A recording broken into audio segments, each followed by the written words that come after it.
Patrice Berg, l'entraîneur de Lens, et le Corse Jean-Michel Cavalli, l'entraîneur de Lille, deux des entraîneurs les plus discrets de la première division, mais pas les moins gentils, loin de là. Frédéric Mérieux, un étranger dans ce derby du Nord face à Thierry Rabat. Les deux Toulonnais seront face à face, les deux compagnons de chevauchée en Harley-Davidson.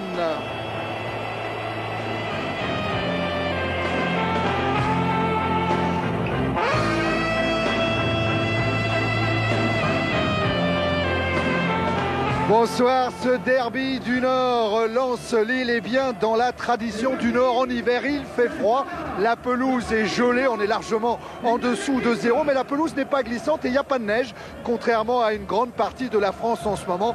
Donc le match aura bien lieu dans moins d'un quart d'heure maintenant, le coup d'envoi de cette rencontre. Alors à propos de derby, les deux entraîneurs que vous avez découverts tout à l'heure, aussi bien Berg que Cavalli, disent « Nous, on n'a pas envie de parler de derby, on a envie de parler de points. » Pourquoi ?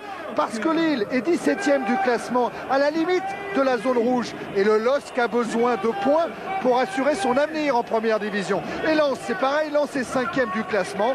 Le Racing a encore besoin de points pour essayer de jouer une coupe européenne la saison prochaine. Alors des points, oui Denis, mais quand même, un derby Lens-Lille, même si ça n'a pas la couleur d'un Saint-Étienne-Lyon, d'un Marseille-Toulon qu'ont bien connu Mérieux et Rabat, c'est quand même un événement régional. Ah, tout à fait, c'est un événement régional important. Il y a rivalité entre les deux clubs. C'est le 82e derby de l'après-guerre entre Lens et Lille. Il y a 5 vrais nordistes chez les Lensois, 8 vrais nordistes chez les Lillois. Et il y aura spectacle parce qu'au match aller, il y a toujours des matchs serrés, des derbys musclés. Mais au match aller, Lens s'était imposé 3-1. Lens doit retrouver son jeu. Lens, Thierry a eu raison de le dire, a besoin de points. 4 matchs nuls à domicile et une victoire seulement. Mais attention à Lille à l'extérieur. Lille a marqué 12 buts à l'extérieur contre 6 à domicile. Lille a gagné 3 fois à l'extérieur, à Auxerre, à Guingamp et à Nantes, pas n'importe où. Alors attention, même si Lens, c'est la meilleure défense du championnat. Derby donc, Vincent Raduro va nous retracer les derbys d'antan. Et le derby du Nord, c'est un derby quand même. Vincent Raduro.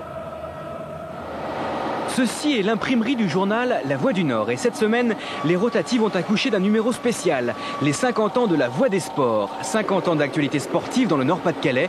Un demi-siècle qui fait bien sûr la part belle au football. Et le foot dans la région, ça commence juste après la guerre. À l'époque, Lille était un des meilleurs clubs français. En tout cas, bien plus fort que Lens. C'est l'avis de Jean Chantry, un journaliste légendaire de La Voix du Nord. Lens, oui, n'avait pas encore la notoriété de Lille, qui était la super équipe. Il y avait 8 internationaux dans l'équipe de Lille.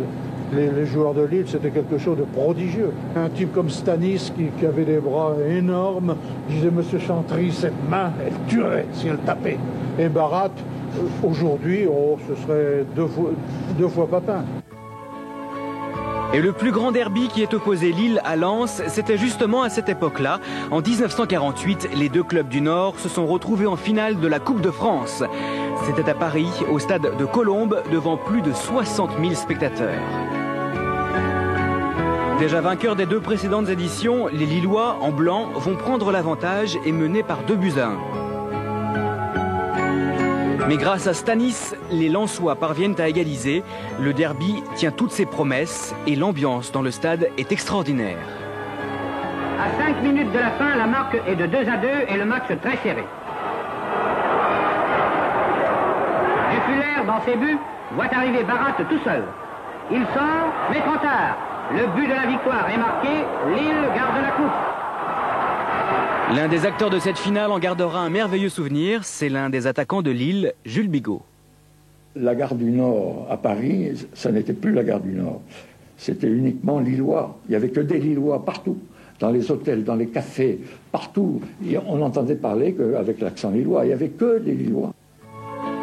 Jules Bigot est un témoin privilégié du football de la région. 6 fois international, cet ancien joueur du LOSC est devenu à la fois entraîneur de Lille et de Lens. Des derbies, il en a connu des dizaines d'un côté comme de l'autre, mais il a surtout compris qu'il existait une différence fondamentale entre les deux clubs. Lille, c'est l'histoire, Lens, la passion. À Lens, il y a un état d'esprit.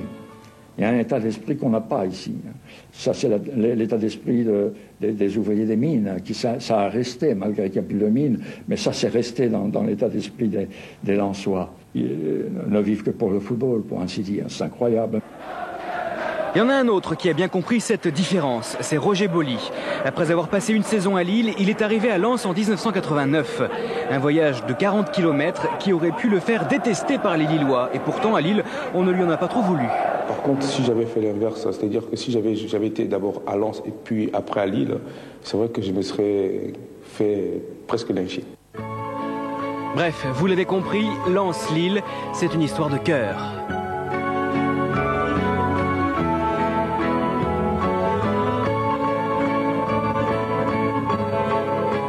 Et là voilà cette voie des sports qui célèbre un quart de siècle de sport dans cette région du Nord-Pas-de-Calais. Il y a encore des belles choses à vivre dans les années à venir. Il y a la candidature de Lille pour les Jeux Olympiques de 2004 et puis il y a la Coupe du Monde de football en 1998 dont certains matchs auront lieu ici même au stade Bollaert avec une nouvelle tribune qui est en construction. C'est la tribune Tranin. Regardez comme elle est avancée, comme elle est belle avec toujours cette grande banderole fière d'être lensoise. Cette banderole d'habitude elle était derrière le but. Là, on l'a décalée un petit peu sur la droite. Et regardez, il en a fallu du temps pour l'installer, la banderole.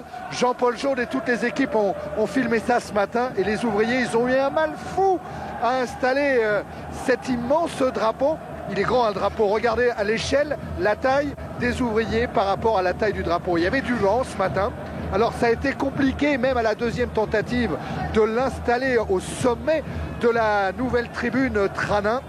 Alors finalement, c'est pour ça que du coup on l'a mis sur le côté droit. Alors cette tribune Tranin, Denis, elle sera prête pour le Lens-Nantes qui se jouera le 16 février et qui sera diffusée en direct sur Canal.